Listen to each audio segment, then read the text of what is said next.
Shar. Next page. Chapter 6, Jurisdiction of States and Jurisdictional Immunities. Christopher Jevers, Henny Stridham, and Patrick Vricken. _ 6.1 State Jurisdiction, an Introduction. Jurisdiction is frequently used in international law but is rarely defined. It refers to a state's right to regulate conduct or consequences of events, the competence of international institutions over states or individuals, a state's obligations under human rights instruments, a national territory, colloquially. Definition of state jurisdiction. Shaw, a state's power under international law to regulate people, property, and circumstances, based on sovereignty, equality, and non-interference. Lee Foha, a state's normative authority or regulatory competence. 3 types of state jurisdiction.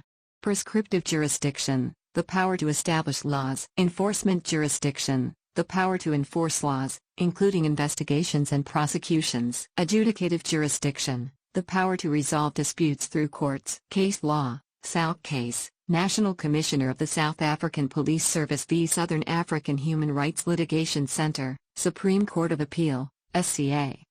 Distinguishes between prescriptive, enforcement, and adjudicative jurisdiction. Debate exists on whether investigations fall under enforcement or adjudicative jurisdiction. SCA and Constitutional Court have differed on this issue. Focus of this chapter.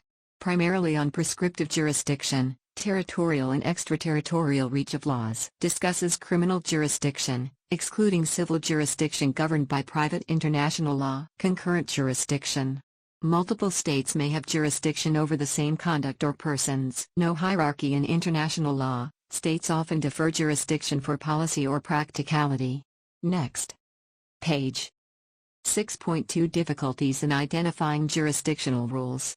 Identifying the relevant international legal norms governing state jurisdiction is complex. Jurisdiction is primarily governed by customary international law rather than a dedicated treaty. Treaties in international criminal law contain jurisdiction provisions but are often vague and require clarification through state practice. Customary international law is determined by state practice, what states do. Opinio juris, belief that a practice is legally required. These elements create difficulties in identifying jurisdictional rules. _ 6.2.1 The challenge of the Lotus case. Lotus case, Siege, 1927. French ship Lotus collided with Turkish vessel Bozkurt on the high seas, causing deaths.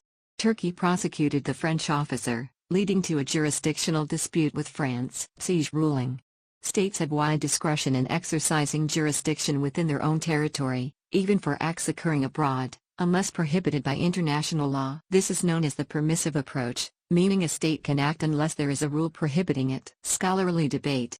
Some scholars argue the restrictive approach applies, meaning states can only exercise extraterritorial jurisdiction when permitted by international law. Within the restrictive approach, there are 2 views. Horizontal view. States allow extraterritorial jurisdiction through mutual agreement. Vertical view, international law itself grants extraterritorial jurisdiction. Others argue the debate is purely theoretical or irrelevant in practice. Ongoing uncertainty. The ICJ has not directly addressed extraterritorial jurisdiction since Lotus. National legal practice has developed jurisdictional principles without clear guidance from an international court. This lack of clarity negatively affects controversial grounds such as universal jurisdiction. _ 6.2.2 The problem of state practice and opinio juris.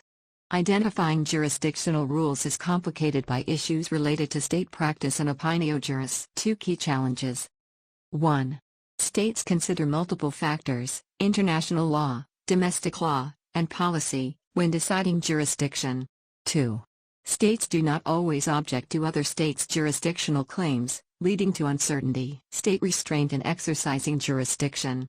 States may choose not to exercise jurisdiction for domestic legal or policy reasons, for example, comity. Example. Arrest warrant case, ICJ. Judges noted that while states may enact universal jurisdiction laws, they are not required to apply them fully. Municipal law and international law interaction. Domestic courts often interpret jurisdiction based on national law, which may not fully align with international law. Example. S. V. Mharapara, Zimbabwean Supreme Court, held that while international law permits states to prosecute their nationals for extraterritorial crimes, national law must explicitly authorize it. Challenges in identifying customary international law.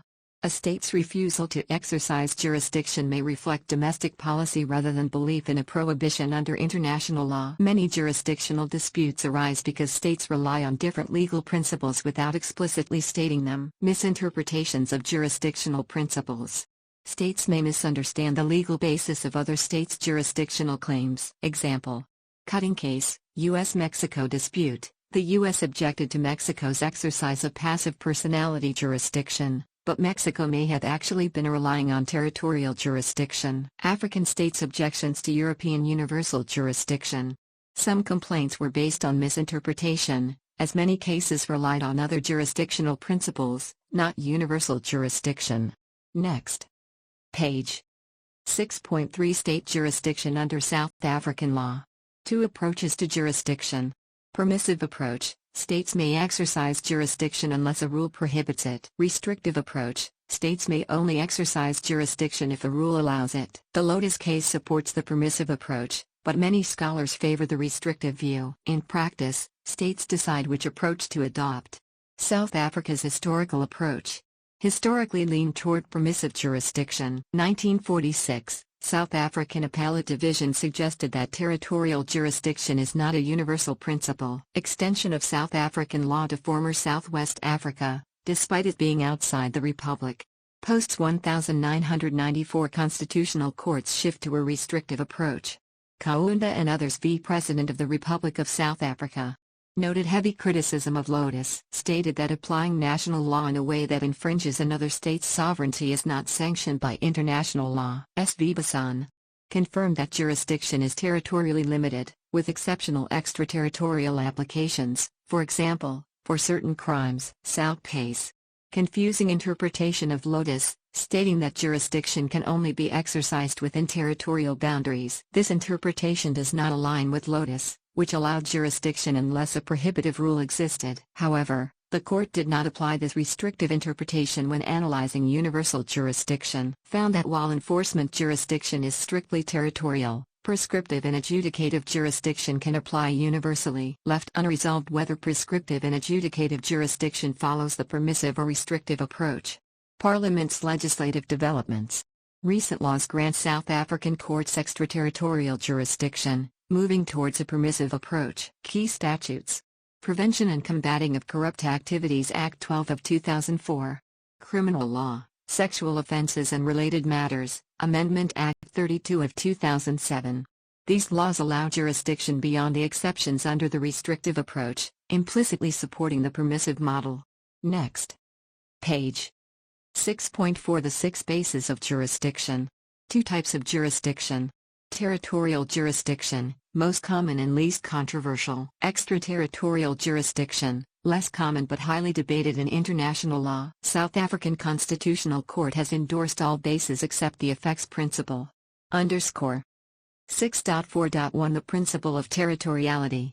Definition: states exercise jurisdiction over crimes committed within their territory, regardless of the nationality of offenders. Universally recognized and a key manifestation of state sovereignty. Practical justification. Witnesses and evidence are usually within the state. Logical extension of state independence. Challenges. Crimes committed in territorial seas, contiguous zones, and high seas. Crimes spanning multiple states. 2 approaches to territoriality in cross-border crimes. 1. Subjective, initiatory approach. A state has jurisdiction if the crime began within its territory, even if completed elsewhere. South Africa follows this approach, for example, S.V. Vanka. 2. Objective, terminatory approach. A state has jurisdiction if the crime was completed within its territory, even if initiated elsewhere. South African judicial approach. S.V. Vanka. Court accepted jurisdiction over an assault that began in Ciskei but resulted in death in South Africa. S.V. Bassan. South Africa had jurisdiction over a conspiracy initiated in South Africa but executed in Namibia. Court merged subjective and objective approaches, focusing on real and substantial connection with the state. This approach aligns with Zimbabwe, Malawi, and Zambia. Limitations to territorial jurisdiction. States cannot exercise enforcement jurisdiction, for example, arrests, military action, in another state's territory without permission. Exceptions are emerging under international human rights law and international crimes, for example, genocide, war crimes. Recent developments allow removal of diplomatic immunities in cases involving international crimes. Underscore 6.4.2 The nationality principle. Definition: a state may exercise jurisdiction over its nationals for crimes committed abroad. Based on the personal sovereignty concept, nationality represents allegiance to the state. Common law versus civil law approaches. Civil law countries exercise nationality jurisdiction broadly. Common law countries, including South Africa, limit jurisdiction to serious offenses, for example, treason, murder. South African application of the nationality principle. Common law applies to treason, R.V. Home, R.V. Pienaar. Expanded interpretation, R.V. Newman, jurisdiction extends to 1. Natural-born citizens. 2. Naturalized citizens. 3. Domiciled residents. Modern developments. South Africa now exercises nationality jurisdiction over crimes against humanity, genocide, war crimes, terrorism, corruption, certain sexual offenses, human trafficking. Includes ordinary residents in nationality-based jurisdiction. Limitations. South Africa is unlikely to extend jurisdiction to minor offenses committed by nationals abroad. S.B. Bassan, Obiter, punishing lawful conduct abroad would violate international comity. Next page. 6.4 The 6 bases of jurisdiction. Jurisdiction bases are categorized as territorial and extraterritorial. Territorial jurisdiction is widely accepted, while extraterritorial jurisdiction is debated in international law. The Constitutional Court of South Africa endorsed all bases except the effects principle. 6.4.1 The principle of territoriality. Definition: states exercise jurisdiction over crimes committed within their territory. Key features: applies to all crimes within a state's territory, even if committed by foreigners. Recognized universally as a demonstration of sovereignty. Ensures practical enforcement since witnesses and evidence are often local. Special cases.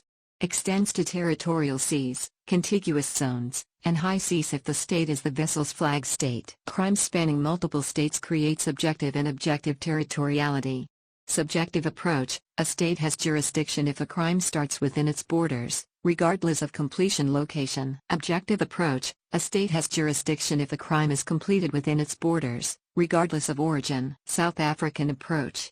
South African courts have traditionally favored the subjective approach. S.V. Banka, S.V. Bassan. Recent cases, S.V. Bassan, lean toward a real and substantial link test, aligning with Canada's approach. International law limits on territorial jurisdiction.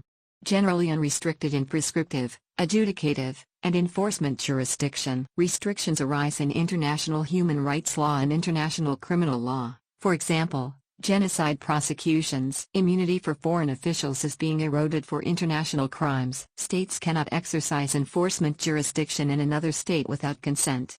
6.4.2 The nationality principle. Definition: a state may assert jurisdiction over crimes committed abroad by its nationals. Justification: nationality establishes a legal connection between a person and a state. Common in civil law countries, while common law countries limit its use to serious crimes. South African approach.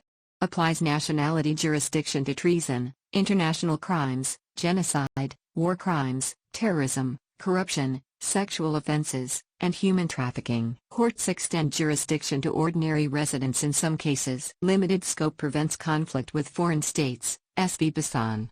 6.4.3 Passive personality. Definition: a state exercises jurisdiction over crimes committed abroad against its nationals. Historical controversy. Criticism arose from the 1886 Cutting case, where Mexico prosecuted a U.S. citizen for defamation abroad. Previously controversial, now increasingly accepted, arrest warrant case. South African approach. Applies passive personality jurisdiction to international crimes, terrorism, corruption, sexual offenses, and human trafficking. 6.4.4 The protective principle. Definition: jurisdiction is based on protecting the state's security interests from external threats. Application: used for espionage, propaganda, counterfeiting, and crimes against government documents. Example: Joyce v. DPP, UK prosecuted an American Nazi propagandist using a fraudulent UK passport. Concerns. Broad interpretation risks abuse for political purposes. Calls for restricting application to truly vital interests. 6.4.5 The effects principle. Definition. A state exercises jurisdiction over foreign conduct that significantly impacts its territory. Origins. Developed by the U.S. Sherman Antitrust Act, 1890, to prevent economic harm from foreign monopolies. Met with European skepticism. South African approach. Incorporated in Protection of Constitutional Democracy Against Terrorist and Related Activities Act. Targets acts causing major economic loss or destabilization. Potential application in cybercrime regulation, though courts still favor territoriality. Conclusion. Territorial jurisdiction remains the strongest basis. Extraterritorial jurisdiction is increasingly recognized for serious international crimes and economic threats. South Africa aligns with global trends but exercises caution to respect international sovereignty. Next page. 6.4.6 Universal jurisdiction. Definition. Universal jurisdiction allows a state to prosecute crimes without any territorial, nationality, or protective link. Focuses on the nature of the crime rather than connections between the state and the accused or victim. Often applied to crimes of international concern, such as genocide, war crimes, and crimes against humanity. Key definitions. Princeton Principles. Jurisdiction based solely on the gravity of the crime, not on nationality or location. Radams. No link to territoriality, nationality, or security interests. O'Keefe. Jurisdiction without any accepted nexus at the time of the crime. International recognition and state practice. Controversial due to debates on origins, scope, and conditions of exercise. The Rome Statute of the ICC suggests its permissibility under international law. Many states incorporate it into domestic law, for example, South Africa. South Africa's approach. South African statutes provide for universal jurisdiction over genocide, war crimes, and crimes against humanity, terrorism and related offenses, corruption, certain sexual offenses, and human trafficking. South Case. The Constitutional Court confirmed universal jurisdiction as a valid basis for domestic prosecution. Focus shifted to conditions and parameters of its exercise. Debate. Presence of the accused. Strict, conditional, universal jurisdiction.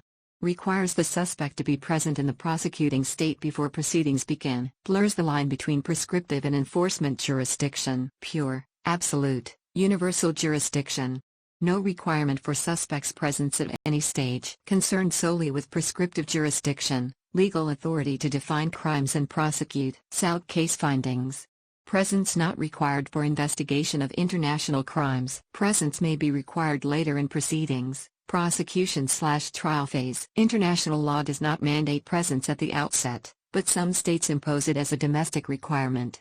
South African legislation on presence. Implementation of the Rome Statute of the ICC Act, Section 4.3. States that an offender is deemed to have committed a crime in South Africa if they are present after committing it. NPA interpretation. Presence is a jurisdictional precondition. South Case ruling. Presence is required for prosecution but not for investigation. Unclear aspects. The precise point in proceedings when presence becomes necessary. Constitutional requirement that the accused must be present for trial. General principles for universal jurisdiction. South Case 1. Substantial and bona fide connection between the case and the exercising state. 2. Non-intervention principle. Avoids interference with other states' sovereignty. 3. Principles of accommodation, mutuality, and proportionality in international relations. Criticism.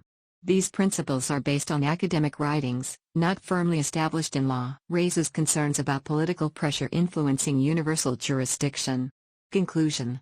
Universal jurisdiction is increasingly accepted but remains controversial. The presence requirement is debated, with some states enforcing it as a domestic policy. South Africa has embraced universal jurisdiction while balancing it with constitutional and international law constraints. Next page. 6.5 Specialized jurisdiction regimes. Where human activity extends beyond national boundaries, specialized jurisdiction regimes determine legal authority. These regimes apply to the sea, Antarctica, and outer space. 6.5.1 Law of the Sea. Territorial sea, up to 12 nautical miles, Coastal state sovereignty extends only to 12 nautical miles from the baseline. Foreign ships enjoy right of innocent passage but cannot be interfered with, except in certain cases. Coastal states' criminal jurisdiction in territorial waters. Coastal states cannot arrest or investigate for crimes committed before entry. Criminal jurisdiction applies only if the crime's consequences extend to the coastal state. The crime disturbs the peace or order of the territorial sea. The ship's master, diplomat, or consular officer requests local authorities' assistance. The crime involves illicit drug trafficking. Civil jurisdiction in territorial waters. Coastal states should not stop or divert a foreign ship for civil claims. Execution or arrest of a ship is only allowed for liabilities incurred during its voyage. High seas and jurisdiction. High seas are not subject to state sovereignty, but ships are subject to the jurisdiction of their flag state. Exceptions where a warship may board another vessel on the high seas. Piracy, slave trade, or unauthorized broadcasting. Hot pursuit, allowing pursuit beyond territorial limits if enforcement started in territorial waters. States may agree to share jurisdiction, for example, the 1995 Straddling Fish Stocks Agreement, which South Africa follows. Exclusive Economic Zone, EEZ, and Contiguous Zone. Contiguous Zone, 12 to 24 nautical miles. Coastal state may enforce laws related to customs, fiscal, immigration, and health regulations. Exclusive Economic Zone, EEZ, up to 200 nautical miles. Coastal state has sovereign rights over living and non-living resources. It can regulate resource-related activities but cannot interfere with navigation beyond its normal high seas rights. International Seabed Area, the area, beyond the EEZ. The seabed and its resources belong to humankind as a whole. The International Seabed Authority manages resource extraction. _ 6.5.2 Antarctic Law. Legal status of Antarctica. Antarctica was initially seen as terra nullius, but 7 states have claimed parts. The Antarctic Treaty, 1959, freezes these claims and prevents new territorial claims. South Africa has an interest in Antarctica due to its geographical proximity and scientific research presence, SANIA 4 base. Jurisdiction in Antarctica.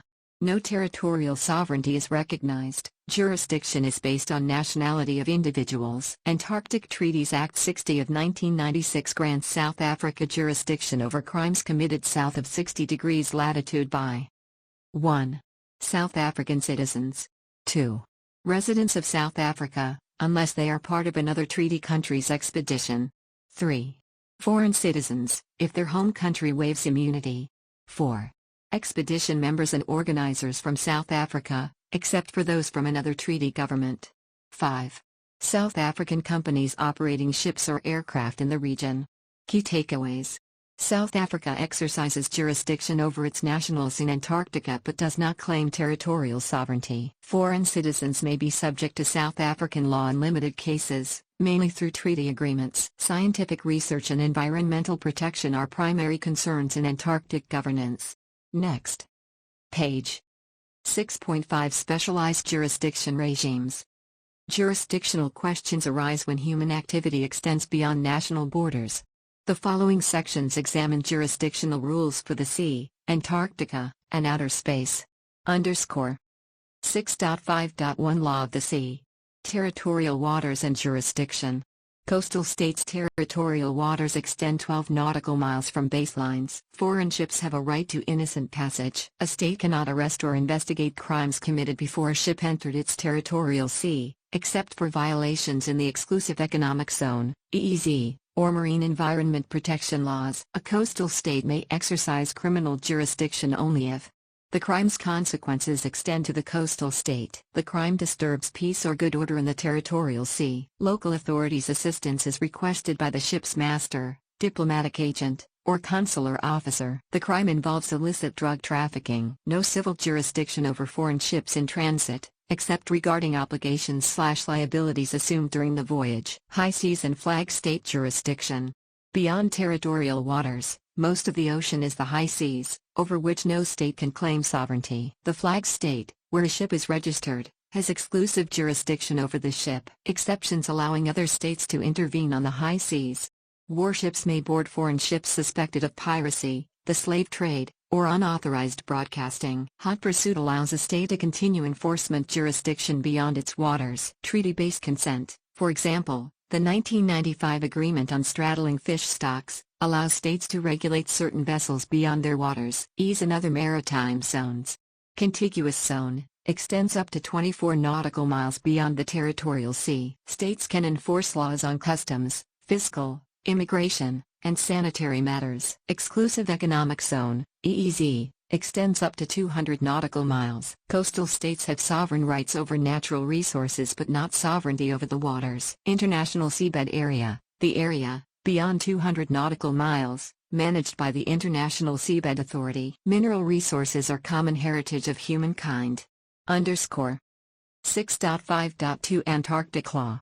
Antarctica was historically regarded as terra nullius, land belonging to no one. 7 states have made claims, some overlapping. Most countries do not recognize these claims. The 1959 Antarctic Treaty freezes territorial claims. Article 4 bans military activities, allows only peaceful purposes and scientific research. South Africa has an interest due to geographic proximity and runs the SANIA-4 research base. South Africa's Antarctic Treaties Act 60 of 1996 applies to 1.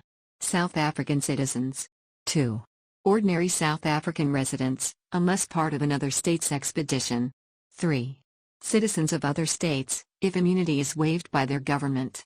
4. Expedition members from South Africa, unless organized by another government. 5. Companies and entities registered in South Africa operating ships, aircraft, or vessels there. _ 6.5.3 Air and Space Law. Civil Aviation, Chicago Convention 1944 and Civil Aviation Act 13 of 2009. States have complete sovereignty over airspace above their territories. Territory includes land and territorial waters under the state's sovereignty. The Chicago Convention applies only to civil aircraft, not state aircraft. Foreign state aircraft need special permission to fly over another state's airspace. States must not use weapons against civil aircraft and must ensure the safety of intercepted aircraft. A state can require a landing if an aircraft is unauthorized or used for unlawful purposes. International air services require permission from the state overflown. Unscheduled flights can transit without prior permission, but the state may still require landing. Aircraft have the nationality of the state where they are registered. Distressed aircraft and jurisdiction. Customary international law grants ships in distress immunity from foreign jurisdiction. No clear rule exists for aircraft in distress, but some courts, such as in Kondo, recognize such a principle, subject to state security concerns. Drones, unmanned aerial vehicles, UAVs. No international treaty governs drones. South Africa regulated drones in 2015 under the Civil Aviation Act 13 of 2009, covering approval and registration of remotely piloted aircraft, licensing of remote pilots, operational requirements, space law, UN resolutions on space.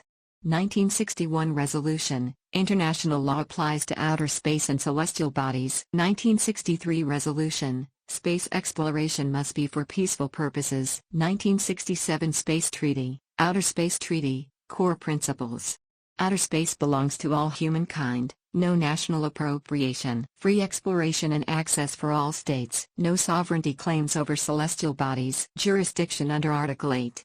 A state retains jurisdiction over objects it launches and over personnel on board. Raises questions about whether states exercise general jurisdiction in space or only through the Space Treaty. Challenges in space jurisdiction.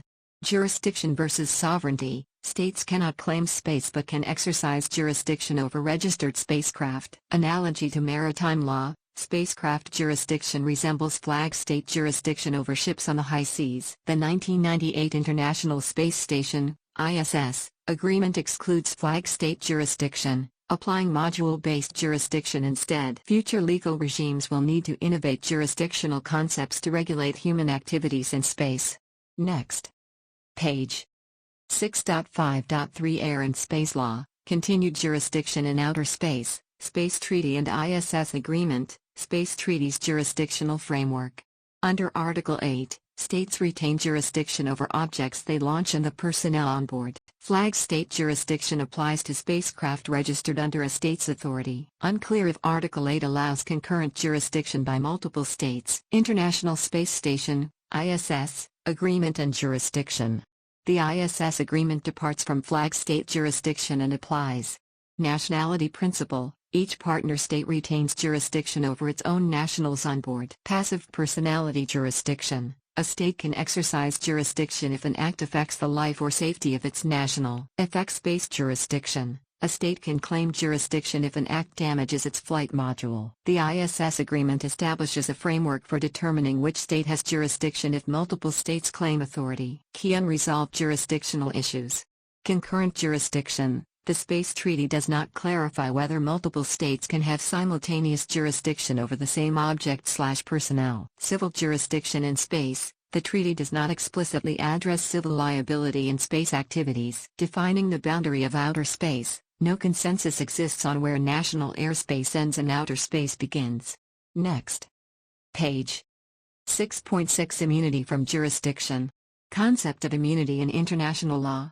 Prevents courts from exercising criminal or civil jurisdiction over foreign states and their representatives. State immunity applies to sovereign acts, acta juri imperii, and extends to officials for acts performed in office, ratione materiae. Customary international law recognizes state immunity as a right, per the ICJ in the jurisdictional immunities case. Active state doctrine.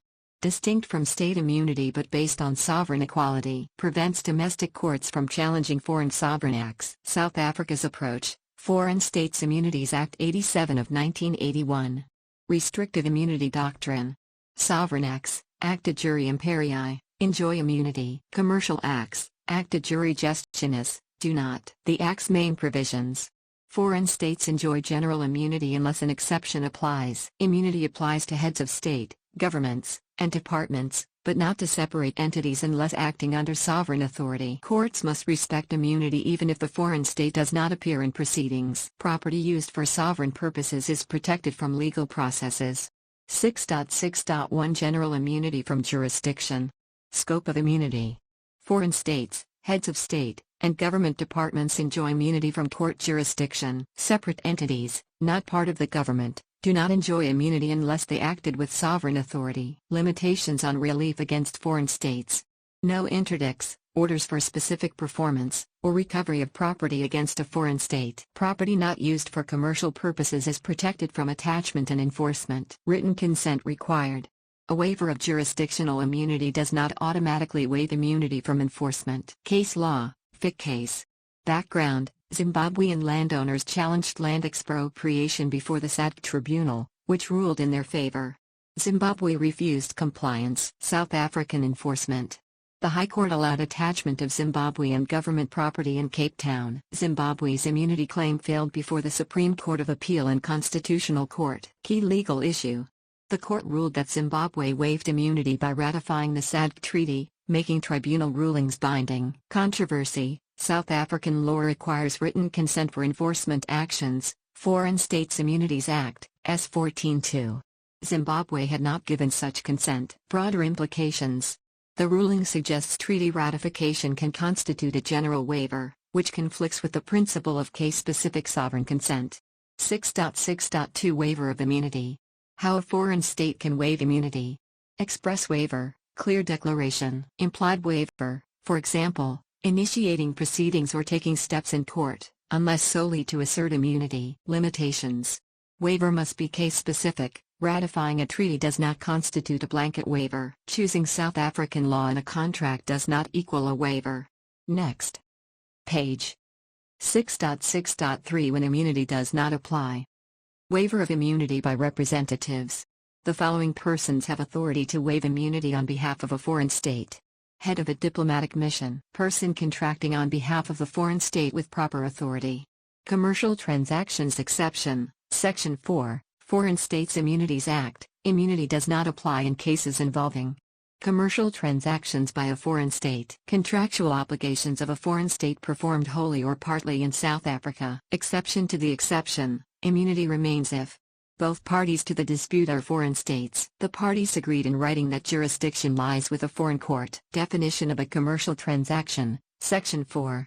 Contracts for the supply of goods or services. Loans or financial transactions, including guarantees and indemnities. Any other transaction of a commercial, industrial, financial, or professional nature, where the foreign state is not acting in a sovereign capacity. Tests for commercial transactions. Objective test, Section 4. based on the nature of the transaction. Subjective test, Section 14(3), based on the intended use of the property. Property acquired commercially may still be immune if used for non-commercial purposes. Employment contracts exception.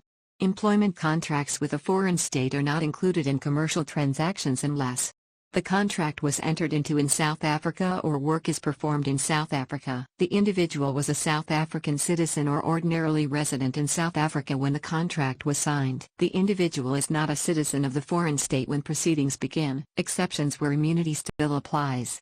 If the contract specifies jurisdiction in a foreign court. If the dispute concerns the employment of a diplomatic/consular official. Other exceptions to state immunity. Tortious claims, no immunity in proceedings related to death or personal injury caused by the foreign state. Damage to or loss of tangible property. Property interests, no immunity in disputes regarding foreign state ownership or interest in immovable property in South Africa. Patents or trademarks owned by the foreign state. Shipping-related claims, no immunity for actions in rem against a foreign state-owned ship. Actions in personam related to commercial use of the ship at the time of the cause of action. Next page. 6.6.4 Immunity in international criminal and civil proceedings. Criminal jurisdiction and immunity. Scaling back of immunity for high-ranking officials in international criminal law over the past 50 years. Immunity ratione materiae, functional immunity, does not apply to international crimes in either domestic or international courts. Established by the Nuremberg Tribunal, which ruled that functional immunity does not protect acts deemed criminal under international law. UN ad hoc tribunals, for example, ICTY, ICTR, explicitly excluded functional immunity. Rome Statute, ICC, contains a similar provision. Domestic courts, for example, Pinochet case, UK House of Lords, also rejected functional immunity for international crimes. Justifications for non-applicability of functional immunity. Jus cogens, international crimes violate peremptory norms, making them incapable of being sovereign acts. Development of new international law norms ensuring accountability, Akande and Shah. Personal, diplomatic, immunity and criminal prosecution. International tribunals, personal immunity does not apply. Domestic courts. Personal immunity still applies regardless of the crime. Arrest warrant case, ICJ, found that a sitting Minister of Foreign Affairs had absolute personal immunity from prosecution in foreign courts. State practice, UK, Belgium, France, Spain, and the US have upheld absolute personal immunity for sitting officials. South Africa's ICC Act removes immunity for international crimes in South African courts. Section 42A, being a head of state or official is not a defense or ground for reduced sentence. Conflicts with customary international law, particularly the arrest warrant decision. Possible to interpret the provision narrowly to exclude only functional immunity, not personal immunity, in compliance with international law. Argument for constitutionally overriding personal immunity based on the spirit and object of the Constitution. Civil jurisdiction and immunity. Historically, states had absolute civil immunity from foreign courts. Shift towards restrictive immunity due to increased state involvement in commercial activities. States retain immunity for public acts, jure imperii. No immunity for commercial acts, jure gestionis. South Africa follows this approach in the 1981 Foreign States Immunities Act. Civil claims for human rights violations. ICJ case, Germany v. Italy, found that state immunity applies even in cases of serious human rights violations. European Court of Human Rights reached the same conclusion regarding the Emir of Kuwait. Criticism, Dugard. Courts failed to distinguish between immunity as a jurisdictional bar, defense, or obstruction to justice. Next page. 7. Treatment of aliens. 7.1 Introduction. States have sovereign authority over the entry, presence, and actions of aliens. Restrictions on aliens. Limited political rights, public office eligibility, property acquisition, removal of aliens. Deportation and extradition, discussed in Chapter 8. International obligations. Domestic laws must comply with international human rights law. ICPR, 1966. Article 12, right to freedom of movement and residence, subject to legal and necessary restrictions. Article 13, protection from arbitrary expulsion, requiring legal authority and a right to review. Treatment of aliens intersects with state responsibility, diplomatic protection, refugee law, and human rights law. 7.2 The standard of treatment. Controversy, different views on the standard of treatment for aliens. Developing states, national standard of treatment, aliens get the same rights as nationals, no more. Developed states, international minimum standard, aliens entitled to a baseline level of protection beyond national laws. Near claim, U.S. v. Mexico. U.S. claimed Mexico failed to exercise due diligence in prosecuting a murder. Claims Commission's test. Violation of international law requires outrageous conduct, bad faith, willful neglect, or gross deficiency in government action. Application in investment law. NAFTA, Article 1105(1), requires states to provide fair and equitable treatment to foreign investors. ICSID ruling, near claim standard applies to determine violations under NAFTA. Test for violation. Gross denial of justice, manifest arbitrariness, blatant unfairness, discrimination, lack of due process. Scholarly debate. Some argue near claim only applies to denial of justice and is not suited for complex investment disputes. Others believe linking fair and equitable treatment to customary international law provides legal certainty. Current perspective. Most human rights apply equally to foreign nationals and citizens. The debate on national versus international minimum standards may be unnecessary given universal human rights protections. Next page. 7.2 The standard of treatment, continued, ILC's work on state responsibility. Garcia Amador, 1957 report. The distinction between nationals and aliens in legal protection has been erased by modern international law. International law now recognizes and protects human rights universally, rather than based on nationality. Universal Human Rights Protections. 1948 UDHR, Articles 1 and 2, Principle of Equal Treatment. 1966 Sigbron Eisker, reinforce this principle. UN Declaration on the Rights of Non-Nationals. Aligns with international human rights law. Ensures aliens enjoy fundamental rights such as right to life and security, protection against arbitrary interference, privacy, family, home, equal treatment before courts, right to marry, freedom of thought and expression, right to retain language, culture, and traditions, right to transfer money abroad, restrictions by host states. Rights such as freedom of movement, expression, assembly, and property ownership may be restricted if prescribed by law. Necessary in a democratic society. Protects national security, public safety, public order, or rights of others. Legal status of the Declaration. Non-binding UN General Assembly resolution. Some rights have attained customary international law status, such as non-discrimination, right to life, prohibition of torture, inhuman, or degrading treatment, right to a fair trial. Impact on international minimum standard. Customary international law and human rights law increasingly influence the minimum standard of treatment. ICJ in the Diallo case.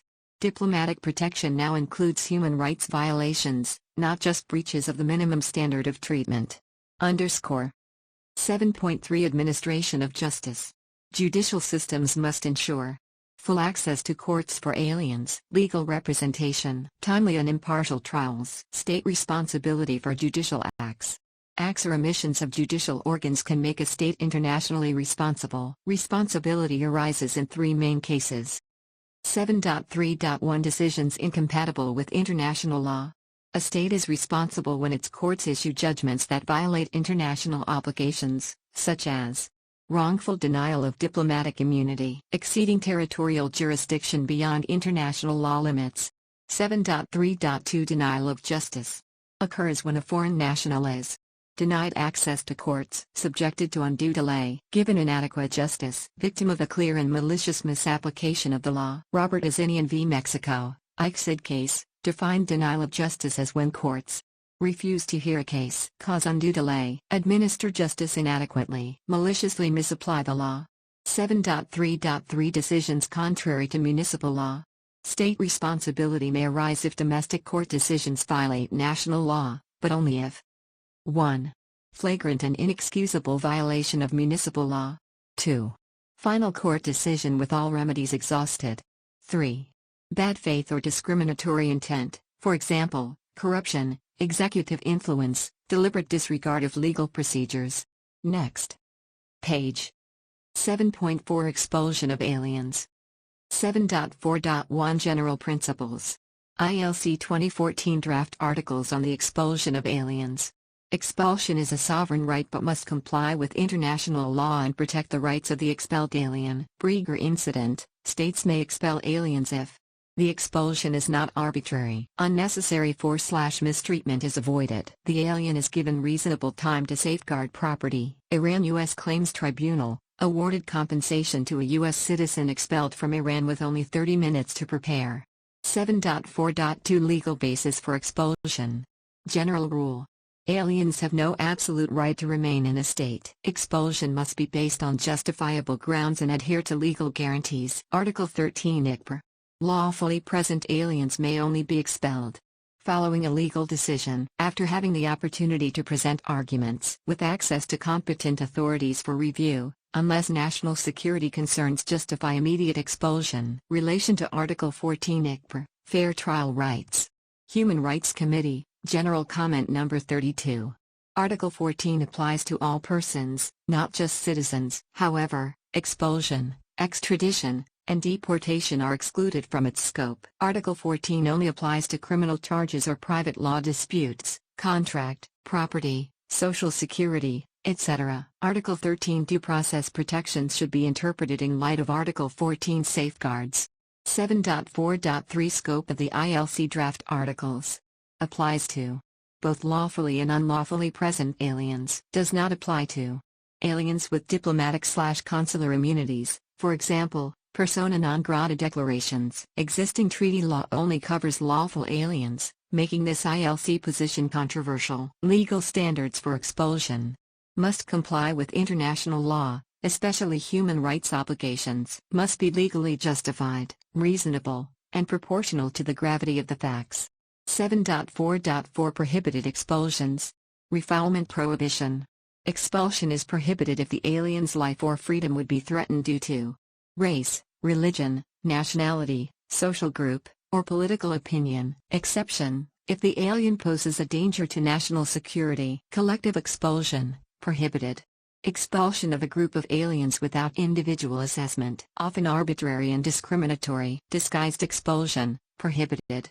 Forcing an alien to leave through coercive actions or omissions instead of formal expulsion procedures. Requires intentional conduct by the state. Expulsion for confiscating assets, prohibited.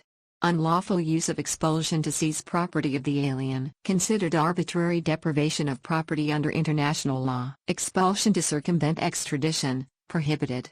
Illegal if used to avoid ongoing extradition procedures. 7.4.5 Human rights protections in expulsion. Draft Article 14 ILC. Aliens subject to expulsion must be treated with human dignity and respect for human rights. Both the expelling and receiving states must uphold international human rights obligations. 7.4.6 Case Study, Good v Botswana. Facts. Australian professor Kenneth Good wrote a critical article about Botswana's presidential succession. Declared undesirable and expelled by presidential decree without reasons given. Botswana Immigration Act allow the president to expel any person based on confidential information. No appeal or court review allowed. Legal challenge. African Commission on Human and People's Rights. Article 7 African Charter. Everyone has the right to have their cause heard. Expulsion without legal recourse violated due process rights. States cannot block access to judicial review in human rights cases. Next page. 7.4 Expulsion of aliens, continued. 7.4.7 African Commission's ruling in Good v Botswana. Scope of Article 7 of the African Charter. Not limited to criminal cases but extends to the right of every individual to access courts. The right includes being heard by a competent tribunal and obtaining adequate relief. Judicial access in Good v Botswana. Good was not barred from accessing courts, but the High Court and Court of Appeal refused to review the President's decision. The Botswana Immigration Act removed judicial oversight, preventing courts from intervening. African Commission's view. Stripping courts of jurisdiction to review executive actions is equivalent to denying access to justice. Underscore. 7.5 Protection of foreign investments. 7.5.1 Right to expropriate foreign property. Expropriation equals a state's sovereign right but is subject to international law restrictions. Concerns. Severe interference with property rights, especially without compensation. Host state's reputation can suffer, deterring future investments. 7.5.2 Types of expropriation. Direct expropriation. The state formally transfers ownership from the foreign investor, considered rare due to negative consequences for the expropriating state. Indirect expropriation. The state does not take legal title but imposes measures that significantly interfere with investment value. Examples: regulatory changes, tax and tariff increases, breach of investment contracts, denial of infrastructure/resources, judicial obstruction. 7.5.3 Criteria for indirect expropriation. To determine if a state action constitutes indirect expropriation, 4 factors are considered. 1. Interference. Did the measure affect the investor's rights? 2.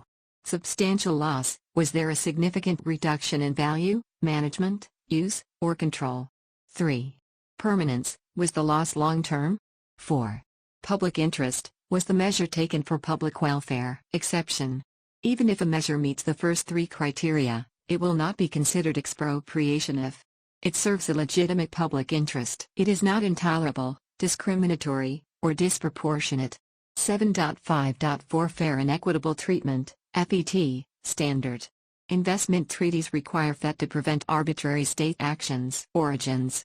19th and early 20th century treaties, friendship, commerce, and navigation treaties. Modern arbitral jurisprudence has refined the concept. Key elements of FET standard. Legitimate expectations. Promises and assurances made by the host state must be honored. Non-discrimination. Foreign investors must not face arbitrary or discriminatory treatment. Due process. Investors must have access to judicial and administrative remedies. Transparency. Legal framework must be clear and predictable for investors. Proportionality. State measures must be rationally linked to objectives and not excessively burdensome. Compensation. When due, compensation must be prompt, adequate, and effective. 7.5.5 Developing states' position on compensation. UN General Assembly Resolutions, 1960s-1970s. Reflected developing countries' perspectives on expropriation. Resolution on permanent sovereignty over natural resources. Adopted with overwhelming support, 87 votes in favor, 2 against, 12 abstentions. Emphasized the right of states to control their natural resources and set conditions for foreign investments. Next page. 7.5.6 Compensation Standards for Expropriation. International Standards on Compensation. Resolution 1803, UN General Assembly. Expropriation must be based on public utility, security, or national interest. Compensation must be appropriate, determined by the laws of the expropriating state. Disputes over compensation must be settled through national courts first. International arbitration or adjudication can be used if agreed upon by the parties. The resolution does not require compensation to be prompt, adequate, and effective. Charter of Economic Rights and Duties of States, 1974. Adopted the appropriate compensation standard. No reference to international arbitration for dispute settlement. Less widely supported than Resolution 1803, mainly backed by developing states. Texaco Overseas Petroleum Company v. Libya. Arbitral Tribunal ruled that Resolution 1803 reflects customary international law. Implies that the traditional prompt, adequate, and effective compensation standard is no longer universally accepted. 7.5.7 Case Study, Mike Campbell v. Zimbabwe, SADC Tribunal, 2008 Background. Zimbabwe's Land Reform Program, 2005, Amendment No. 17. Allowed compulsory expropriation of land for resettlement. Full ownership transferred to the state. No compensation except for improvements made to the land. Courts barred from hearing challenges to expropriation. Applicants' claims before the SADC Tribunal. Zimbabwe violated the SADC Treaty by denying legal recourse. Expropriation was racially discriminatory, targeting white farmers. Denial of compensation breached international law. Tribunal's findings. Jurisdiction and access to justice. Tribunal asserted jurisdiction because domestic remedies were unavailable. Denial of access to courts violated Article 4C of the SADC Treaty, human rights, democracy, rule of law. Discrimination. No explicit racial reference in the law, but its effects targeted only white farmers. Tribunal held that the law was arbitrary and racially discriminatory, violating Article 6.2 of the SADC Treaty. Compensation. Zimbabwe argued that Britain was responsible for compensation under the 1978 Independence Agreement. Tribunal ruled that the expropriating state, Zimbabwe, must compensate under international law. The constitutional amendment barring compensation violated international legal standards. Underscore. Key takeaways. Shift in compensation standards. International law increasingly recognizes appropriate compensation rather than the traditional prompt, adequate, and effective standard. Expropriation must align with public interest. States must justify property seizures and ensure fair treatment of affected parties. Denial of legal recourse can trigger international jurisdiction. Domestic courts cannot be completely ousted from reviewing state actions. Discriminatory effects matter. Even if a law does not explicitly mention race, disproportionate impact can still constitute discrimination. Expropriating states bear responsibility. The duty to compensate falls on the state conducting the expropriation, not third parties. Next page. 7.6 Consular protection. 7.6.1 Overview. Consular protection involves access to and communication with a consular representative in a foreign country. Common scenarios. Replacement of lost or stolen travel documents when a foreign national is detained or imprisoned. 7.6.2 Article 36 of the 1963 Vienna Convention on Consular Relations, VCCR, Rights and Duties of Consular Officers and Foreign Nationals. 1. Freedom of communication. Consular officers can communicate with and access nationals of the sending state. Nationals can contact their consular office. 2. Notification of detention. If requested, the receiving state must inform the consular post without delay when a national is arrested or detained. Authorities must forward communications between the detainee and the consulate without delay. Detainee must be informed of these rights. 3. Consular visits and legal assistance. Consular officers may visit detainees, correspond with him, and arrange legal representation. Consular assistance must not be forced if the detainee refuses it. 4. Conformity with local laws. Rights must be exercised in accordance with the laws of the receiving state. However, these laws must not nullify the intended protections of Article 36. Underscore. 7.6.3 Case Law on Consular Protection. 7.6.3.1 Law Grande Case, Germany v. United States, ICJ, 2001, Facts. 2 German nationals, Karl and Walter Lagrande, were arrested in the U.S. in 1982 for murder during a bank robbery. They were sentenced to death and executed in 1999. The U.S. failed to inform them or the German consular office about their consular rights under Article 36 VCCR. Legal issues. Germany argued the U.S. violated international law by 1. Preventing Germany from exercising its consular rights. 2. Violating the individual rights of the detainees under Article 36. ICJ findings. Failure to notify consular authorities violated Article 36. The existence of consular rights was enough. Whether or not Germany or the Lagrandes would have exercised them was irrelevant. Article 36 creates individual rights, which the national state can invoke. ICJ did not rule on whether these rights were human rights. U.S. response. The U.S. ignored the ICJ's provisional order to halt the execution of Walter Lagrande. Underscore. 7.6.3.2 Avena Case, Mexico v. United States, ICJ, 2004, Facts. Mexico filed a case against the U.S. for violating Article 36 VCCR in the cases of 52 Mexican nationals sentenced to death. Mexico argued the U.S. failed to notify the detainees and consular authorities of their rights. Key ICJ rulings. Without delay in Article 36 1b means. Authorities must notify consular officials as soon as they realize the person is a foreign national. Authorities should routinely ask about nationality upon detention to ensure compliance. The U.S. breached its obligations under the VCCR. Underscore. 7.6.4 Key takeaways. States must inform consular authorities without delay when detaining a foreign national. Failure to provide consular notification violates Article 36 of the VCCR. Consular rights are individual rights, enforceable under international law. The ICJ can issue rulings, but enforcement depends on state compliance. The U.S. ignored ICJ rulings, highlighting limitations in international legal enforcement. Next page. 7.6 Consular protection. Purpose of consular protection. Foreign nationals may require access to their consular representatives in cases of lost or stolen travel documents, detention or imprisonment by the territorial state. Legal framework. Article 36 of the 1963 Vienna Convention on Consular Relations, VCCR. 1a. Consular officers have the right to communicate with and access nationals of the sending state. Nationals have the same right to communicate with their consular representatives. 1b.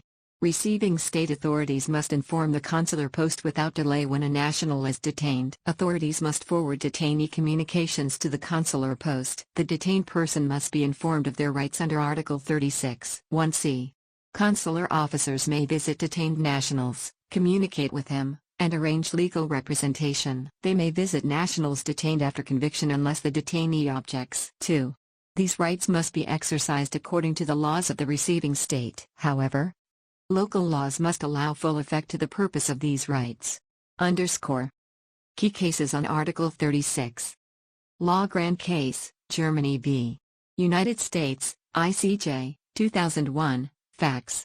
2 German nationals, Karl and Walter Logrand, arrested in the U.S. in 1982 for an attempted bank robbery resulting in a death sentence to death but were not informed of their consular rights under Article 36. Germany was also not notified by U.S. authorities. Germany learned of the situation only in 1992, after the Logrands initiated legal proceedings. Despite ICJ provisional measures, Walter Logrand was executed in 1999. Germany's arguments. U.S. failure to notify the Logrands and Germany violated Article 36. The U.S. violated individual rights of the Logrands under Article 36 1a and b. ICJ ruling. The U.S. breached Article 36 by failing to notify Germany and the Logrands. It did not matter whether Germany would have assisted or whether the Logrands would have used consular help. The rights existed regardless of their use. Declared Article 36 creates individual rights that may be invoked before the ICJ. Did not decide whether these rights are human rights. Germany's requested remedies. Assurance that the U.S. would ensure compliance with Article 36 in future cases. Effective review and remedies for convictions where Article 36 was violated. ICJ decision on remedies. Acknowledged U.S. efforts to improve compliance as assurance of non-repetition. Required effective review and reconsideration of convictions involving Article 36 violations. Left the method of review to U.S. discretion.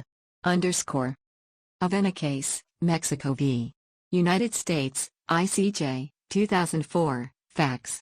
Mexico challenged U.S. failure to comply with Article 36 in cases of 52 Mexican nationals facing criminal prosecution. Key ICJ findings. The U.S. again breached Article 36 by failing to inform Mexican nationals and consular authorities. Clarified that notification must occur without delay.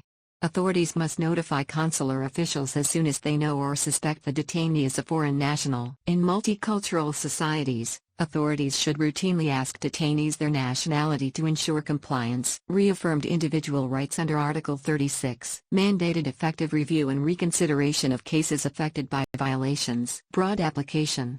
ICJ emphasized that its ruling applies to all foreign nationals, not just Mexicans.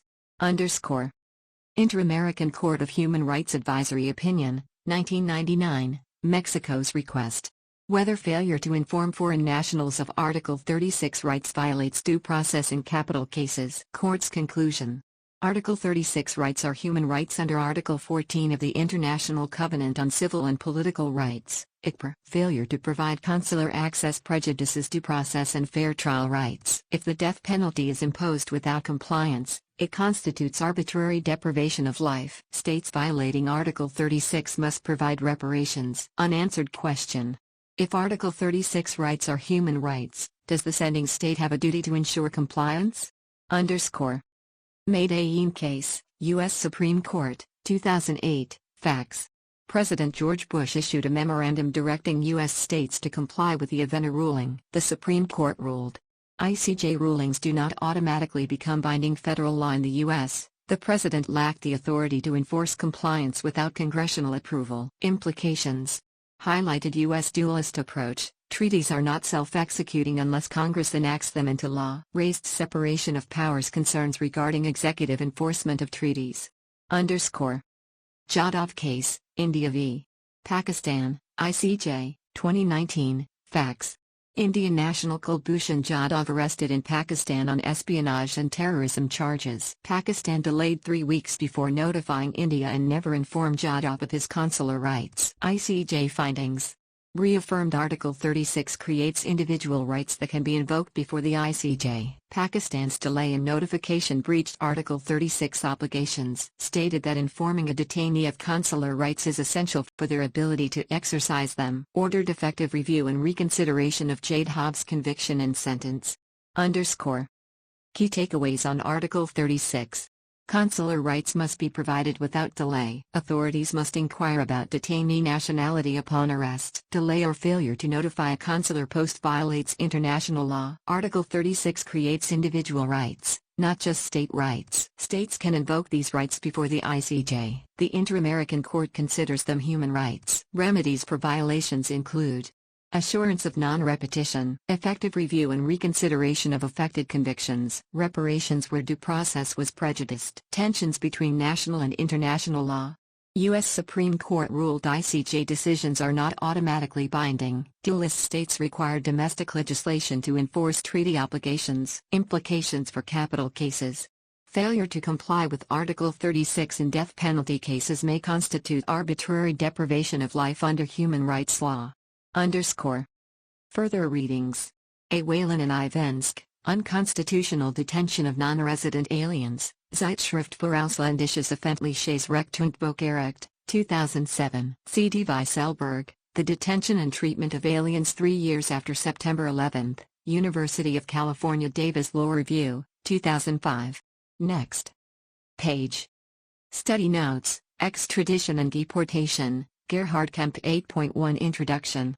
Extradition and deportation both involve removing individuals from a state's territory but serve different legal and policy purposes. Extradition functions as a criminal justice tool and a mechanism of international cooperation between sovereign states. Deportation is primarily an executive function related to immigration control and state sovereignty. Both processes are increasingly influenced by human rights and humanitarian considerations. 8.1.1 Extradition in general. Definition. Extradition is a form of international cooperation in criminal matters where one state surrenders an accused or convicted individual to another state under a formal or informal arrangement. Legal basis. May be based on bilateral/multilateral treaties or domestic legislation. Requires a level of agreement between the requesting and requested states. Key perspectives. Some scholars emphasize international relations, executive function. Others, like Dugard, highlight criminal justice concerns. Complexity. Involves both state interests and individual rights. Impacted by international human rights law. South African context. International Cooperation in Criminal Matters Act 75 of 1996. Facilitates evidence sharing, sentence execution, and confiscation of crime proceeds. Section 27 allows the President to enter into agreements for cooperation in criminal matters. Southern African Development Community, SADC. Protocol on Mutual Legal Assistance in Criminal Matters, 2012. Aims for broad cooperation but excludes extradition. Cooperation with the International Criminal Court, ICC. Governed by the implementation of the Rome Statute of the ICC Act 27 of 2002. Includes arrest and surrender of individuals to the ICC. Not considered an extradition process but rather compliance with international law. Two types of arrest. 1. Based on an existing ICC warrant. 2. Based on a warrant issued by a South African magistrate upon request. 8.1.2 Deportation in general. Definition. Deportation is the removal of foreign nationals deemed undesirable or unlawfully present in a state's territory. Legal basis. A sovereign right of states includes the right to refuse entry and expel foreigners. Comparison with extradition. Extradition, part of criminal justice cooperation. Deportation. A unilateral executive action not primarily linked to criminal cooperation. Limitations. The right to deport is not absolute, subject to international human rights obligations. Next page. 8.2 Disguised extradition. Definition. Disguised extradition occurs when a state uses deportation to circumvent strict extradition requirements and safeguards. Legal and human rights issues. Violates international human rights protections and national laws. Often used to avoid extradition treaty restrictions or human rights concerns, for example, risk of torture, death penalty. Condemned by international and national courts. Key cases. 1. Bozano v. France, European Court of Human Rights. France could not legally extradite Bozano to Italy due to an absentia conviction. Instead, France expelled him to Switzerland, which then extradited him to Italy. The European Court of Human Rights ruled this was disguised extradition, violating Article 5, Right to Liberty, of the European Convention on Human Rights. 2. Mohammed v. President of the RSA, South African Constitutional Court. Mohammed, a terrorism suspect, was deported from South Africa to the U.S. instead of undergoing formal extradition procedures. The U.S. death penalty risk made extradition unlikely under South African law. The Constitutional Court ruled the deportation unlawful and unconstitutional under the Aliens Control Act, 1991. Despite this ruling, South African authorities have continued questionable deportations to states with poor human rights records. Broader policy concerns. Disguised extradition undermines human rights by bypassing legal safeguards. War on terror context. Some states outsource interrogations and torture to countries with weaker human rights protections. Rule of law concern. Erodes respect for legal and constitutional protections while failing to provide a legitimate solution for combating transnational crime and terrorism. Next page. 8.3 Extradition under South African law. Governing legislation. Extradition Act 67 of 1962, primary statute. Supported by other statutes and case law, including constitutional court rulings. Nature of extradition. Involves sovereign acts between two states. Balances state sovereignty, comity, domestic law, and international law. The Constitutional Court, Kweliani case, outlines three key elements of extradition. 1. Sovereign acts by two states. 2. A request from one state for the surrender of an alleged criminal. 3. Delivery of the individual for trial or sentencing in the requesting state. Extradition versus foreign policy. Gilbert warns extradition should not be an arm of foreign policy. Extradition is primarily for mutual legal assistance in criminal matters. Reciprocity should govern treaties, not specific cases or procedures. 8.3.1 Extradition treaties. Extradition in South Africa is based on treaties, either bilateral agreements, for example, South Africa-US Treaty, multilateral agreements, for example, European Convention on Extradition, acceded to in 2003. Legal framework for treaties. Extradition Act 67 of 1962 allows extradition based on treaties ratified by Parliament. Treaties are published in the Government Gazette. Multilateral treaties are less common but useful for regional cooperation. Constitutional framework. Section 231 of the Constitution. South Africa can enter into international agreements, including extradition treaties. Agreements must be incorporated into domestic law to be enforceable. Sections 2 and 3 of the Extradition Act regulate the process. Key case, President of the Republic of South Africa v. Kweliani. Issue, whether the South Africa-US extradition treaty needed specific parliamentary enactment. Court's holding. Once procedures in the Extradition Act and Constitution are followed, an extradition treaty creates a binding international obligation. No separate parliamentary legislation is required. The Extradition Act itself serves as a legal mechanism to enforce treaties. Debate on the Kweliani ruling. Criticism. Some argue extradition agreements affect individual rights, requiring specific domestic legislation for implementation. Support. Others contend the Extradition Act and Constitution provide sufficient safeguards while ensuring South Africa fulfills international obligations. Next page. 8.3.2 Extradition procedure. Two categories of extradition. Associated states, regional cooperation, for example, SADC countries. Foreign states, all other states. 8.3.2.1 Associated states, the regional dimension. Regional integration facilitates extradition by reducing formalities. Southern African Development Community, SADC, enhances cooperation through SADC Protocol on Extradition, 2002. SADC Protocol on Mutual Legal Assistance in Criminal Matters. Comparison to the European model. In Europe, bilateral treaties are replaced by a common legal area. Law enforcement agencies communicate directly instead of state-to-state requests. Eurojust Decision 2002-187 facilitates extradition within the EU. South Africa's regional extradition procedure. Requests do not go through diplomatic channels. The requesting state submits an arrest warrant directly to the Director of Public Prosecutions, DPP. The warrant must include details of the crime and prima facie evidence. A magistrate endorses the warrant for execution. The individual has a right to appeal to the High Court before being surrendered. Underscore.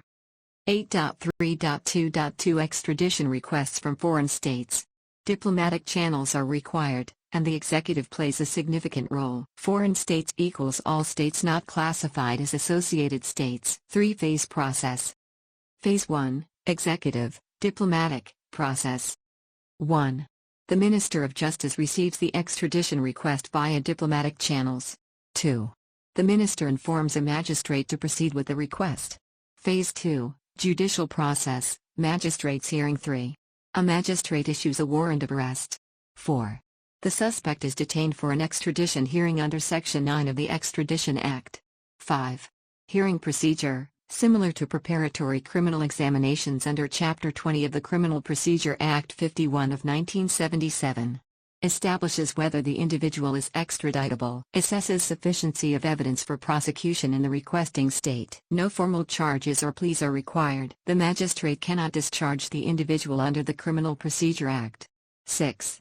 Minimum procedural fairness is guaranteed, including right to be heard, opportunity to present evidence and documents. 7. The magistrate provides a report to the Minister of Justice stating whether there is sufficient evidence for prosecution, whether further detention or discharge is appropriate. Phase 3, Executive Decision, Minister's Discretion. 8. The Minister of Justice makes the final decision on extradition. 9. The Minister may approve or refuse extradition based on various factors. Underscore. Minister's grounds for refusing extradition, Section 11 of the Extradition Act. Pending criminal proceedings in South Africa. Person is serving or about to serve a sentence in South Africa. Trivial nature of the offense. Surrender is not in good faith or the interests of justice. Human rights concerns.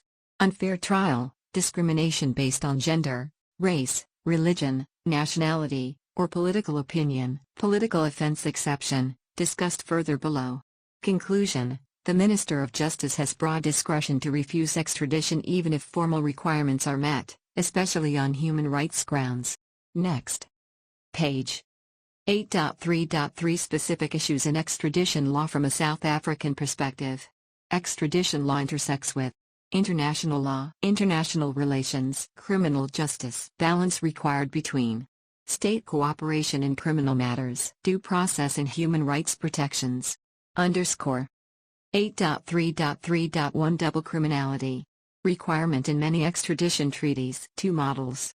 1. Enumerative model. List of specific extraditable offenses. Declining use due to impracticality. 2. Eliminative model, adopted by South Africa. Defines extraditable offenses based on minimum penalty. South African Legal Framework, Extradition Act, Section 1. An extraditable offense is any crime that is punishable in both South Africa and the requesting state, carries a penalty of at least 6 months imprisonment, excludes military offenses unless also recognized as ordinary criminal law offenses. Test for double criminality. Substantive comparison of offenses, not based on identical names but similar elements, determined at the date of the extradition request. Underscore. 8.3.3.2 Human rights considerations. Minister of Justice may refuse extradition if the individual is at risk of unfair prosecution or punishment, discrimination based on gender, race, religion, nationality, or political opinion, Section 11b, 4, of the Extradition Act. Constitutional Court jurisprudence on human rights in extradition. Extradition and the death penalty. Key case, Mohammed v. President of the RSA and others. Facts. Mohammed was unlawfully deported to the United States, faced terrorism charges and the possibility of the death penalty. Constitutional Court ruling. South Africa must not extradite or deport a person where the death penalty may be imposed. Extradition without obtaining assurances violates right to life. Protection against cruel, inhuman, or degrading punishment. Key case, Minister of Home Affairs v. Tsebe and others. Facts. Botswana requested extradition for murder suspects who could face the death penalty. Legal instruments considered. South Africa-Botswana Extradition Treaty, Article 6. Extradition may be refused if the offense carries the death penalty unless assurances are given. SADC Protocol on Extradition. Similar discretionary refusal clause. Government's argument. South Africa's duty was only to seek assurances, not necessarily obtain them. Constitutional Court ruling. Government must obtain assurances that the death penalty will not be imposed or executed. Comparative human rights law alignment. Similar principles upheld by European Court of Human Rights, Supreme Court of Canada, Italian Constitutional Court. General consensus. A state should not extradite if there is a risk of execution. Underscore. Debate on a general human rights exception. Extradition Act contains a limited human rights exception, Section 11b, 4. Some argue the Constitutional Court's stance on the death penalty should extend to other constitutional rights. Others caution a broad human rights exception may undermine international cooperation in criminal matters. Balanced approach needed to protect rights without undermining extradition mechanisms. Next. Page 8.3.3.3 The risk of torture. Prevention and Combating of Torture of Persons Act 13 of 2013. Implements UN Convention Against Torture, 1984. Section 8. No person may be extradited if there are substantial grounds for believing they would be tortured. All relevant considerations must be taken into account, including the state's human rights record. Non-refoulement principle, customary international law and treaty law. A state cannot extradite/deport a person to a country where they face a real risk of torture or inhumane treatment. International and regional instruments affirm non-refoulement. Some argue it has reached Chukagian status. State security versus non-refoulement. Many states consider national security and terrorism concerns when deciding extradition cases. Non-refoulement is not absolute in international state practice. Case, Othman, Abu Qatada, v. the United Kingdom, European Court of Human Rights. Facts.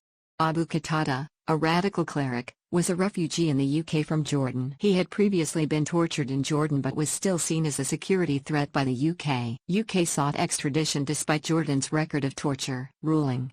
The UK could rely on diplomatic assurances from Jordan that he would not be tortured. South African position. Section 8 of the Torture Act prohibits extradition if there is a real risk of torture. Aligned with Constitutional Court jurisprudence on human rights and extradition. Extradition, deportation, or return should generally not be allowed where there is such a risk. Underscore. 8.3.3.4 The Political Offense Exception and Crimes of Terrorism. Extradition Act, Section 15. The Minister of Justice may cancel an arrest warrant or release a detained person if the offense is of a political nature. The surrender will not be sought. Limitation, Section 22 of the Extradition Act. Extradition cannot be refused solely because an offense is political if it involves terrorism financing, explosives or lethal devices. Protection of Constitutional Democracy Against Terrorist and Related Activities Act, 2004, Sections 4 and 5. Covers offenses linked to terrorism-related activities. Debate on the political offense exception. Historical justification fading due to modern terrorism concerns. Van den Winckhart's 3 rationales. 1. Political neutrality. States should avoid involvement in foreign political conflicts. 2. Moral justification. Resistance to oppression can be legitimate. 3. Humanitarian concerns. Political offenders risk unfair trials. Impact of Section 22. Undermines traditional political offense protection. Raises concerns about the broad definition of terrorism. Underscore. 8.3.3.5 The Principle of Speciality. Extradition Act, Section 19. A requesting state may not prosecute an extradited person for offenses other than those for which extradition was granted. South African Court Interpretation. S.B. Stokes. Sought means successfully sought. If extradition was granted for offense A only, the person cannot be prosecuted for offenses B or C without consent. Prevents prosecutorial overreach. Next. Page 8.4 Deportation. Definition and sovereignty. Deportation is the unilateral act of a state removing a foreigner who has no right to remain in its territory. Unlike extradition, deportation is based on a state's sovereign right to control entry and residence of non-nationals. Limits on deportation. Not absolute or unfettered, subject to international norms and principles. Individuals should not be mistreated when subject to deportation. International legal framework. Article 13 of the ICPR. Individuals must be given an opportunity to challenge deportation before a competent authority. Exception. This right may be restricted for compelling national security reasons. Grounds against deportation, non-exhaustive. Risk of torture or human rights violations in the home country. Family ties in the host country. Medical or humanitarian concerns. Economic hardship is generally not a valid reason to prevent deportation. South African deportation law. South Africa follows international practice in asserting the right to admit and deport foreigners. Case law requires deportation to be humane and respect human rights. Constitution and Bill of Rights influence deportation law. Certain rights, for example, right to enter, reside, and obtain a passport, are reserved for citizens. However, non-nationals are still protected under human rights law. Immigration Act 13 of 2002. Primary legislation governing deportation in South Africa ensures deportation is carried out in a humane and rights-respecting manner. Minister of Home Affairs, or delegate, has the authority to deport foreigners. Next. Page 9. Refugees. 9.1 Asylum and State Sovereignty. Global refugee situation. 26 million refugees worldwide. 3.5 million asylum seekers. 57% of UNHCR mandated refugees from Syria, Afghanistan, and South Sudan. 26% of refugees hosted in sub-Saharan Africa. Top hosting countries: Germany, Sudan, Uganda, Pakistan, Turkey. Reasons for migration: economic hardship, armed conflict, generalized violence, political instability, famine, natural disasters, persecution. Definition of refugee, international law. A person experiencing persecution in their country of origin. Right to seek asylum but no absolute obligation on states to grant asylum. State sovereignty and legal constraints. States have the sovereign right to control entry but must adhere to legal constraints. Sovereignty must be exercised within the law. International and national law protect refugees. International law, treaties, customary law, human rights principles. National law, constitutional and administrative law, human rights guarantees. 9.2 The Office of the UN High Commissioner for Refugees, UNHCR, established by the UN General Assembly, 1950. Mandate, statute-based. International protection for refugees. Seek permanent solutions, voluntary repatriation, local integration, resettlement. Historical refugee crises and UNHCR response. 1956 Hungarian Revolution, first major UNHCR emergency. 1960s African decolonization, led to refugee crises due to civil wars. Ongoing crises, armed conflict, political unrest, terrorism in Africa. Next. Page 9.3 The 1951 UN Convention and its 1967 Protocol. 1951 Refugee Convention. Adopted alongside the UNHCR. Entered into force on April 22, 1954. Defined a refugee under Article 1A1 and 1B1, earlier arrangements, and Article 1A2, post 1951. Key limitation: applied only to events before January 1, 1951 and allowed for geographical restrictions. 1967 Protocol relating to the status of refugees. Removed time and geographical limitations. Made the definition of a refugee universally applicable. 9.3.1 A well-founded fear. No explicit definition in the Refugee Convention. Must be specific to persecution based on race, religion, nationality, political opinion, or social group. UNHCR Guidelines. Dual elements. Subjective: fear must exist in the individual's mind. Objective: fear must be supported by actual circumstances. Evaluation of subjective fear. Assessed based on the applicant's background, identity, and personal experience. Credibility assessment is critical. Objective element. Applicants' statements must be assessed against real conditions in the country of origin. Fear is well-founded if the person's stay has become intolerable for persecution reasons. Definition of persecution, UNHCR Guidelines. No universal definition, but inferred from Article 33 of the 1951 Convention. Threats to life or freedom due to protected grounds always qualify as persecution. Serious human rights violations also qualify. Cumulative lesser harms may amount to persecution. 2012 UNHCR Guideline Number 9. Persecution includes serious harm and human rights violations. Considerations include age, gender, opinions, feelings, and psychological state. 9.3.2 Outside the country of his nationality. Crossing an international border distinguishes a refugee from an internally displaced person. Well-founded fear can arise post-departure. A refugee may develop a fear of persecution after leaving their country. If new circumstances make return unsafe, the person may still qualify as a refugee. Next. Page 9.3.3 For reasons of race, religion, nationality, membership of a particular social group or political opinion. Examining the reasons for persecution, UNHCR Handbook. The examiner must ascertain the reasons for persecution to determine eligibility under the 1951 Refugee Convention. Overlapping factors are common, for example, a political opponent who is also part of a religious or national group. Limitations of the Refugee Convention. People displaced due to war, famine, or natural disasters are not covered unless they also face persecution. This gap has led to debates on alternative protections under human rights law and international humanitarian law. War refugees often rely on refugee camps and humanitarian aid in host countries. Some scholars argue that international humanitarian law could help bridge this protection gap. Membership of a social group, case law. Enrique Casinca, U.S. Board of Immigration Appeals, BIA. Facts. A 19-year-old woman from Togo fled to the U.S. to escape forced female genital mutilation, FGM. Issues. 1. Does FGM constitute persecution? 2. Does the applicant belong to a particular social group? Findings. FGM was recognized as persecution due to its severe health and human rights consequences. The applicant was part of a social group, young women opposing FGM in her tribe. Impact. Set a precedent for recognizing gender-based persecution under asylum law. Spain's Supreme Court has followed similar reasoning in subsequent cases. Guiding principles of refugee protection and the Global Compact on Refugees. Based on humanity, international solidarity, the UN Charter, refugee conventions, human rights instruments, and international humanitarian law. 4 key objectives. 1. Ease pressure on host countries. 2. Enhance refugee self-reliance. 3. Expand access to third country solutions. 4.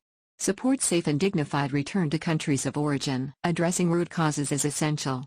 Preventing conflict. Upholding the rule of law. Respecting human rights. Ending exploitation and abuse. Next. Page. Chapter 10, Diplomatic Privileges and Immunities, Henny Stridham. 10.1 Introduction. Diplomatic relations occur through various means, including state visits, summits, permanent missions, and daily exchanges between foreign ministries. This chapter focuses on the privileges and immunities of diplomatic and consular missions, as well as those of the United Nations, UN, and its agencies. Legal basis. Long-standing state practice, now codified in international law. National legislation and judicial decisions also reflect these principles. Article 105 of the UN Charter grants privileges and immunities to the UN and its representatives.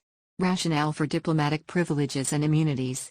Ensures that state representatives can perform their official functions without interference from the receiving state. Aims to protect the sovereignty and independence of the sending state. Example, Tehran hostages case, ICJ. Facts. Iranian students seized the U.S. Embassy in Tehran and held staff hostage. Issue. Iran failed to protect the U.S. Embassy as required under the 1961 Vienna Convention on Diplomatic Relations, VCDR, and the 1963 Vienna Convention on Consular Relations, VCCR. ICJ ruling. Iran violated both treaty obligations and general international law by failing to protect the embassy and its staff.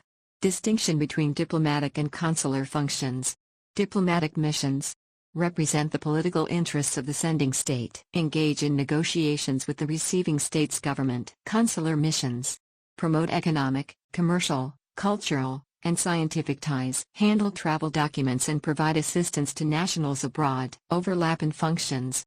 Article 3.2 of the VCDR allows diplomatic missions to perform consular functions. Article 5M of the VCCR permits additional consular functions if the receiving state does not object. If a state lacks a diplomatic mission in the receiving state, its consular officers may be authorized to perform diplomatic functions with consent. Legal framework. The chapter primarily relies on the provisions of the 1961 VCDR. Vienna Convention on Diplomatic Relations, 1963 VCCR, Vienna Convention on Consular Relations. Next. Page. 10.2 Select provisions of the 1961 and 1963 conventions. The 1961 Vienna Convention on Diplomatic Relations, VCDR, and the 1963 Vienna Convention on Consular Relations, VCCR, regulate the privileges and immunities of diplomats and consular officials. Since these conventions overlap, key provisions are discussed together. 10.2.1 Consent as basis for diplomatic relations. Mutual consent is required for establishing diplomatic and consular relations. No state has an automatic right to establish a foreign mission in another state. The receiving state can refuse a mission without providing reasons. The receiving state may declare a diplomat or consular official persona non grata, requiring the sending state to recall them or terminate their functions. Persona non grata status is often used in response to misconduct, offenses, or abuse of diplomatic privileges. 10.2.2 Duties owed to the receiving state. Diplomats and consular officials must respect the laws of the receiving state. They must refrain from interfering in the internal affairs of the receiving state. Foreign mission premises cannot be used in ways that violate convention rules. General international law. Agreements between sending and receiving states. 10.2.3 Protection of foreign mission premises. The receiving state must protect foreign missions from intrusion, damage, disturbances, and dignity impairments. Agents of the receiving state cannot enter the mission premises without consent of the mission head. Mission property, transport, archives, and diplomatic correspondence are immune from search, requisition, attachment, or execution. Free communication for official purposes must be ensured. Exception: abuse of privileges. If diplomatic privileges are abused, reasonable suspicion may justify an investigation. Example: 1973 Iraqi embassy arms case, Pakistan. Pakistan suspected the Iraqi embassy was storing weapons illegally. Iraqi ambassador refused permission for a search. Pakistan raided the embassy and found arms, leading to the expulsion of the Iraqi ambassador. Although forceful entry is generally prohibited, it may be justified in cases of serious abuse, for example, national security threats. 10.2.4 Privileges and immunities of foreign mission agents. Personal inviolability.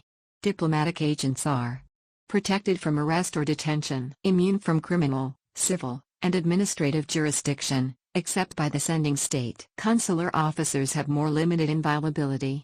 They can be arrested or detained for serious crimes with a judicial decision. Limitations on diplomatic immunity. No immunity in civil/administrative cases concerning 1. Privately held property in the receiving state. 2. Succession matters where the agent acts as an executor, heir, or legatee. 3. Commercial activities outside official duties. Obligation to give evidence. Diplomatic agents cannot be compelled to testify. Consular officers may be required to testify, except on matters related to official functions. Additional privileges.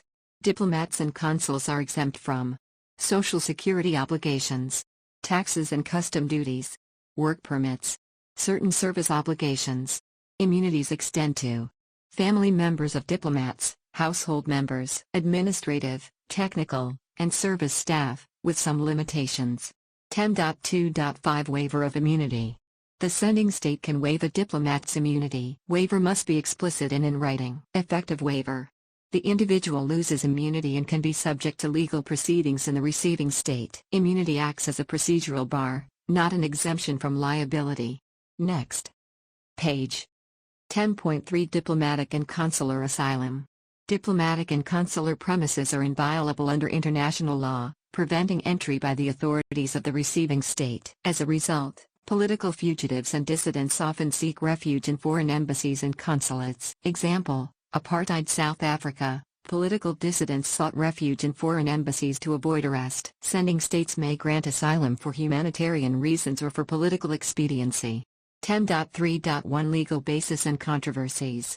Diplomatic asylum is not recognized under the VCDR or VCCR. It is not established in general international law except in Latin America, where the 1954 Caracas Convention on Diplomatic Asylum regulates it. Granting asylum must be balanced against inviolability of mission premises, non-interference in the receiving state's internal affairs. Article 41 VCDR, Article 55 VCCR, can cause diplomatic tensions between the sending and receiving state. Resolution typically requires negotiation. 10.3.2 Human rights considerations. Human rights treaties signed by both ascending and receiving states could influence asylum decisions. The conflict between state sovereignty and humanitarian protection raises legal and ethical concerns. Example: Julian Assange and the Ecuadorian Embassy, 2012 to 2019. Assange sought asylum in Ecuador's London embassy to avoid extradition to Sweden on sexual assault charges. The UK did not recognize diplomatic asylum and refused safe passage. Ecuador justified asylum on human rights grounds, fearing Assange's extradition to the US for WikiLeaks disclosures. Assange remained in the embassy until 2019, when Ecuador withdrew his asylum, leading to his arrest by British authorities. The case highlights the growing influence of international human rights law on diplomatic relations. 10.3.3 Impact on international law.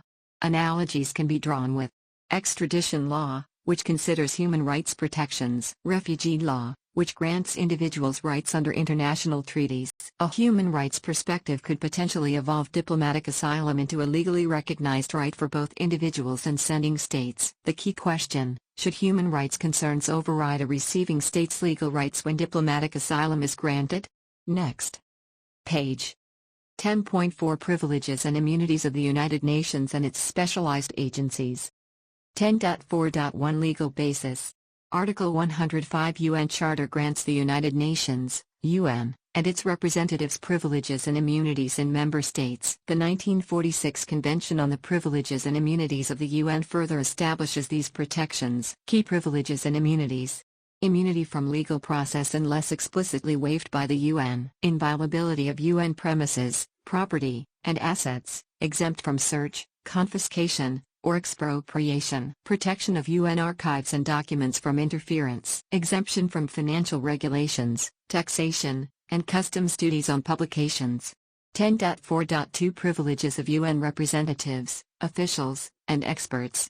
Member state representatives enjoy immunity from arrest, detention, and personal baggage seizure. Inviolability of papers and documents. Exemption from immigration restrictions for themselves and spouses. Diplomatic level immunity for personal baggage. UN officials and experts also receive similar privileges, with categories determined by the Secretary General. These privileges are not for personal benefit but to ensure independent function within the UN. Waiver of immunity. Representatives can be waived by their member state. Officials and experts can be waived by the UN Secretary General if it impedes justice. The UN must cooperate with member states to prevent abuse and ensure proper administration of justice. 10.4.3 Role of the UN Secretary General. The Secretary General has primary responsibility for safeguarding UN interests. Key authority. Determines if UN agents acted within their official functions. Asserts immunity on behalf of UN personnel. Notifies member states and national courts of findings on immunity. ICJ perspective. National courts must give significant weight to the Secretary General's findings. Courts can rebut these findings only with compelling evidence. Disputes over immunity may be referred to the ICJ under Article 8 of the Convention. 10.4.4 Privileges of UN specialized agencies. 1947 Convention on the Privileges and Immunities of the Specialized Agencies extends UN protections to its agencies. Legal personality. The UN and its agencies have legal capacity in member states, can contract, acquire/dispose of property, and initiate legal proceedings. Abuse of privileges. If a state believes an agency has abused its privileges, consultations must occur. If unresolved, the dispute is referred to the ICJ for an advisory opinion, which is binding. If abuse is confirmed, the state may withhold privileges after notifying the agency. 10.4.5 Case Study, U.S.-India Diplomatic Dispute, 2013 to 2014. Background. Indian Deputy Consul General in New York, Ms. Devyani Khobragate, was arrested for visa fraud related to her housekeeper. Arrest included handcuffing and strip search, provoking diplomatic tensions with India. Legal issues. Under Article 43(1) BCCR, consular officers have immunity only for official functions. Hiring personal staff is a private matter, making her subject to prosecution. Article 41 BCCR provides immunity from arrest pending trial, except for grave crimes. Grave crime undefined. Should national laws determine it, or should there be a universal standard? Further developments. India reassigned Khobragate to its UN mission, possibly to secure stronger immunity. UN Headquarters Agreement, 1947. Depending on rank, she could claim diplomatic immunity under Article 15. Diplomatic envoys enjoyed broader immunity, including protection from prosecution, ratione personi. 10.4.6 Key issues and unresolved questions. Should the definition of grave crime be standardized globally to prevent inconsistencies? How should domestic courts weigh the UN Secretary-General's immunity findings? How can states balance diplomatic privileges with domestic legal enforcement? Next page. 10.4.7 Legal proceedings against Ms. Khobragate. January 9, 2014. Indicted by a grand jury for visa fraud and making false statements to the U.S. government. U.S. District Attorney acknowledged her diplomatic immunity due to her appointment to India's UN mission, January 8, 2014. Charges remain pending until immunity is waived, or she returns to the U.S. without immunity. India refused to waive immunity, leading the U.S. State Department to request her departure from the U.S. Legal outcome. Ms. Khobragate filed a motion to dismiss the case based on diplomatic immunity. U.S. government conceded her immunity. District Court ruling. Jurisdiction is determined at the time of procedural acts, not at the time of arrest. Since she had full diplomatic immunity during the indictment proceedings, the court lacked jurisdiction, and the case was dismissed. 10.5 National Law on Diplomatic and Consular Privileges. 10.5.1 South Africa. Diplomatic Immunities and Privileges Act 37 of 2001. Incorporates into South African law. 1961 Vienna Convention on Diplomatic Relations, Schedule 1. 1963 Vienna Convention on Consular Relations, Schedule 2. 1946 Convention on the Privileges and Immunities of the UN, Schedule 3. 1947 Convention on the Privileges and Immunities of Specialized Agencies, Schedule 4. Legal effect. These conventions have the force of law in South Africa. Privileges and immunities apply to persons and properties entitled under these conventions. Additional privileges may be granted by special agreement or ministerial notice in the Government Gazette. Administration. The Minister of International Relations and Cooperation maintains a register of persons with privileges and immunities. The list is published on the department's website. Legal disputes on immunity. A certificate from the Director General serves as prima facie evidence in immunity disputes. Offenses and penalties. Issuing, obtaining, or executing legal processes against immune persons without due care is an offense. Penalties. Fine or imprisonment, up to 3 years, applies to violations of personal, property, or premises inviolability.